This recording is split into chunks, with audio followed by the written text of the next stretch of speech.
Une adolescente disparaît en 1992, mais est-ce vraiment une fugue? Elle s'appelait Wilke Dost, une jeune fille au passé difficile. Le 15 janvier 1992, elle disparaît sans laisser de traces. Fugue, crime ou autre chose, voici son histoire. Wilke a une vie marquée par la tragédie dès son plus jeune âge. Elle perd ses deux parents dans un accident de voiture alors qu'elle n'a qu'1 an. Placée dans des familles d'accueil et des refuges, elle finit par s'installer dans une ferme à Kohengan, aux Pays-Bas, en 1992. Mais la vie là-bas n'est pas idéale. Le 15 janvier 1992, Wilke ne se présente pas au petit déjeuner. Sa famille d'accueil pense qu'elle est partie tôt pour l'école, mais ce soir-là, elle ne revient pas. Une enquête révèle qu'elle n'a jamais mis les pieds à l'école ce jour-là. Rapidement, la police conclut à une fugue. Mais est-ce que c'est vraiment une fugue? Selon la mère d'une amie, Wilke pleurait souvent à l'idée de rentrer chez ses parents d'accueil. Elle leur avait confié être enceinte peu avant sa disparition. Était-elle en danger? En 2010, des rumeurs d'abus dans sa famille d'accueil relancent l'affaire.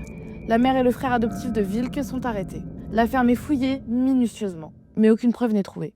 Les accusations restent non prouvées. En 2019, de nouveaux rapports indiquent 2 endroits précis où les restes de Wilke pourraient se trouver. 3 chats renifleurs détectent une piste. Mais une nouvelle fouille reste, elle aussi, infructueuse. 27 ans après sa disparition, le mystère demeure. Wilke Dost a disparu depuis plus de 30 ans. Fugue, crime ou autre chose, sa famille et ses amis espèrent encore des réponses. Qu'en pensez-vous? Cette histoire vous intrigue, abonnez-vous pour découvrir d'autres disparitions non résolues.